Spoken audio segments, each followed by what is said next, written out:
Just finished my trip to the dentist. For the longest time I had this pain on this side of the mouth. And I kept thinking it was a cavity because that's just what my normal go-to is. And also when I stick a fork back there when I'm like just eating steak, as soon as the fork touches something back there, it feels like electricity is shooting through the side of my mouth and just hurts, and it gets really, really sensitive. So Mom Bear finally made an appointment for me, and it's so funny because for me, if I have any bodily injury or discomfort that has to do with lifting, like let's say my shoulder's tight, my legs are tight, I immediately go to a PT or chiropractor and get that shit fixed. There's nothing that's gonna hold me back in lifting. But when it comes to my teeth, which is way more important than muscles, I've been putting this off for probably 6 months. So finally, Ma Bear, she booked a dental appointment for me today, and I was still really reluctant to go because it was during my normal lifting time. It's 10, my appointment was at 9 a.m. I usually lift during that time. I'm like, damn it, I have to give up my lifting time to go. And I'm like, fuck, well, I guess I should go because this is pretty important to my teeth. So I go, and the good news is I don't have a cavity. And I was like, well, what's causing the pain? And then so he was looking around in my mouth and he goes, there's this huge chunk of tooth that's missing in your mouth. And I'm like, holy shit, I don't even know how that happened. And he showed me the mirror, and lo and behold, if the tooth is like this nice square or oval thing, a big old chunk is missing. And you can even see it. It's like back there somewhere. So already, as you can see, I already have cavities. And he was like, you're just missing a big old chunk, so that's why it's probably sensitive. So I think he filled it up, added a crown or something. I forgot what he was telling me because he speaks Chinese. He's my family dentist. I've been going to him ever since I was like 8. So I've been seeing this guy for over 20 years, which is crazy, and he's still practicing, but he's really good. He's like one of the best dentists I know. He's very soft, very gentle, and finally it's fixed. So right now I have this new thing that's on it, and so far as I bite, it still feels sensitive, but he says after a month it should go away. The real test is when I go eat something later.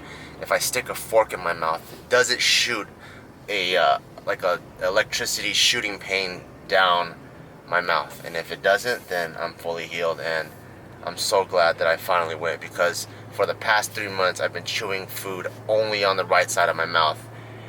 I could have avoided all of that if I just went to the dentist immediately. You know what sucks? Right when you get your car washed again, looks all shiny, the wheels, you can finally tell that the face is matte and the dish is glossy, the yellow brake calipers are popping out, everything looks nice, and then all of a sudden you come out this morning and you see this. Dun dun dun! It's actually not that bad. And I don't even know how that happened, because the car's parked in my garage. I mean, not my garage, my driveway. And on my driveway, there's no power lines. And I don't park close enough to the house where a bird that's hanging on the roof could stick his little ass over and shit on my car. So I think what happened was, it's just by chance, birds flying, ate some Mexican food, decided to drop some bombs on my car, and there it is. And now my brand new wash car has a streak of doo-doo on there. Kind of sucks, but oh well. We got all new drinks in the fridge, which is really cool. So we still got the coffee, which is good because I'm about to grab it right now. That one's really good. It's like a really small shot of green tea, and it's sweetened. Pretty low in calories. You know, I'm always counting calories, only 35 calories. We got sodas, I think, because guests are always asking for sodas. What's new though is this new Snapple Kiwi Strawberry, Fruit Punch, and Coconut Water. Ever since Joe's been training more, I think he's been more self-conscious and body conscious, so he's like, I need to get electrolytes. So that got added to the list. We got some Red Bulls in case people need it, water, and then this whole row of like calorie-free drinks. I don't really know who requests it, because I don't, and you would think that I would because I am always watching calories, but I don't really like artificial sweeteners that much. And when it's 0 calorie, like just flavored water, it tastes kind of funny to me. I don't know what it is. That is cool though, they just added this. Yes, popcorners with sea salt. Yay, what other flavors are there? White cheddar. Wait, did I ask for this? I don't know who asked for this, but that's a dream come true. So how our snack system works is our snack guys, which is Ryan, Sean, might be missing someone, Brandon, they order snacks, Julia, and they stock it. And then every so often, if you want any new snacks, you go to snack suggestions. So far people wrote welcome mat for rainy days. I don't know what that has to do with snacks at all. No dicks, I guess. Kettle chips and forks. Yes, we don't have forks. Our forks are usually over here next to the spoons. But as you can see, it's all taken up. So we only have spoons. So if you want to eat food, we got a ton of spoons, no forks. And guess what? I brought a meal today. I'm gonna need a fork. Maybe I should look for a fork. Is there a fork or is chopsticks?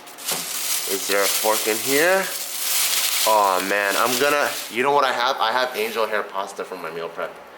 So I'm gonna have to eat pasta with, fuck it, I'll eat it with a spoon. Well, I don't have to really reserve a spoon, there's a million spoons here. But that's how our little snacking system works. I did request some of, what are those chips that I had? Pop chips at home. So hopefully they finally get those. What up guys? On my way to the gym now from the office, and I saw this really cool film set, so I just wanted to show you guys, because in LA, they film things all the time. Like there's always random shoots in the middle of the street in downtown and stuff like that. So I was like, oh cool, I want to show you guys, especially those of you who are out of state or maybe even from another country and you don't experience shoots like the film capital of the world.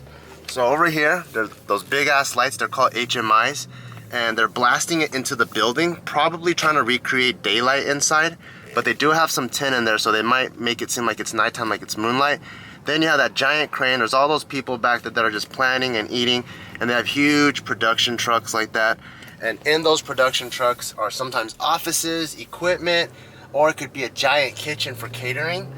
A lot of these catering companies, they'll be on call 24/7 and they'll make tri-tip, cherry pie, all kinds of stuff, because sometimes you film through the night, and filming is such a big business and priority in LA. So there's all these crazy businesses that'll bend over backwards to make things happen. I remember I was on this commercial shoot when I first started doing JK. You guys might have seen it. I was in the Veterans commercial, and when I got there, it was all you can eat tri-tip, all you can eat salmon, and it was bomb.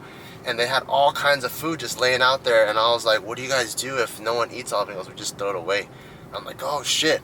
And it's because the priority of having the cast and crew be very satisfied and happy is so high that that's more important than wasting money and wasting food. Like, they much rather have actors and directors be well fed with a big smile so they can perform at their creative best than and not save money than to have people go, fuck, I wanted some tri-tip, or I'm hungry and I still gotta like direct or whatever, and then save money. Like, they rather just waste it. So it's pretty interesting.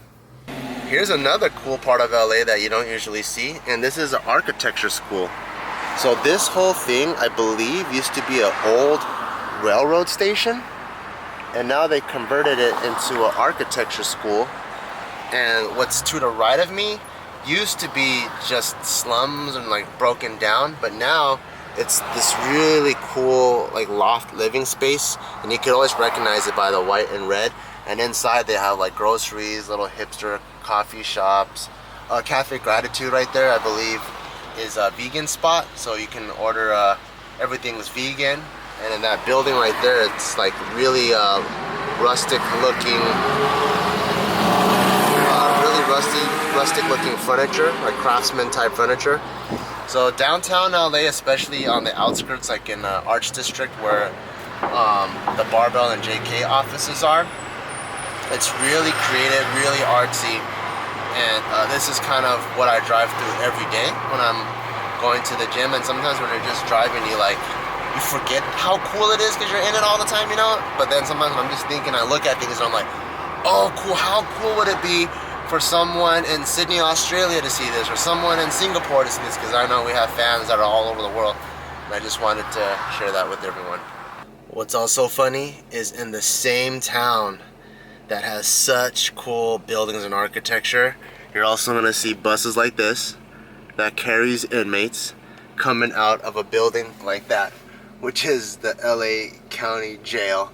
And as soon as this bus pulls forward, you're going to see the full sign.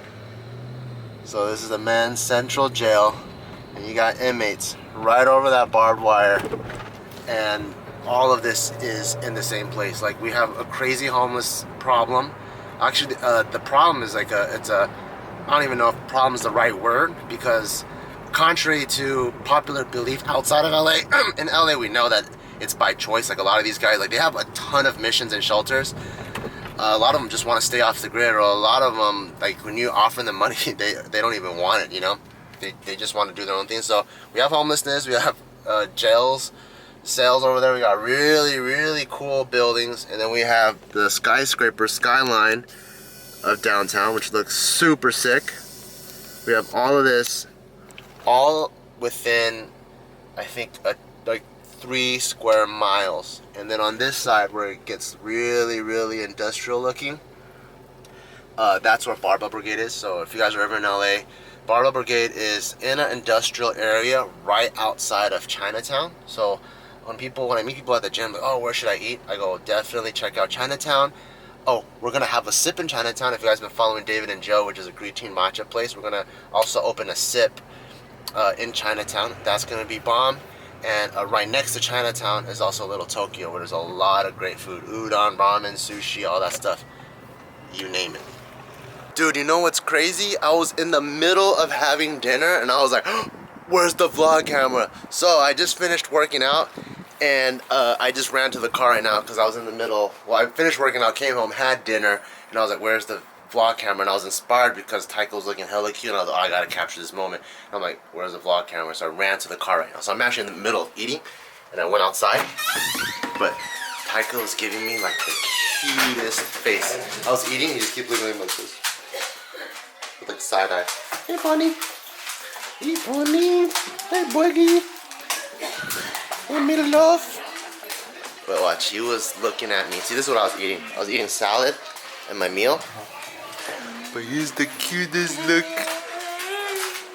He has the cutest face in the world. You have the cutest face in the world, huh? Yeah, you do.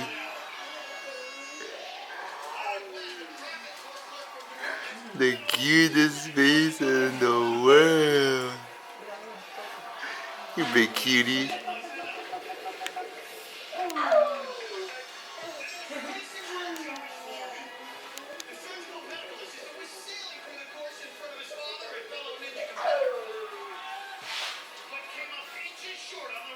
Big cutie. For almost every dinner, like for like the past week or two, Ma Bear's been having Taika sit with us so he gets used to having family dinner, so we can ingrain these values early, and I love that. Because now he knows that when we eat, you eat. Huh, mister? Huh, mister? Look at your big old hands. Yes, daddy. Yes, we eat together. And look how good he's doing. He almost finished the whole thing. What food is he eating? Zucchini, corn, and pear. He almost ate the whole thing already. Yep. Bless you. Bless you. Okay. We put Taika to sleep. And this is what happens when you have dogs in the house. You get freaking fur all over your socks. And I take it off so that my feet don't get the fur on the couch. And it's all because of these guys. But they're super cute, so it's worth having them. What do you think, Meatloaf? Big cute. Why do you always lay next to the sink? Freaking monkey. Yeah, but we put Taika to bed. And we're getting really tired. So we're going to go to bed as well. And today's a super short day, but thanks for following anyways. And we'll see you guys tomorrow. Bye.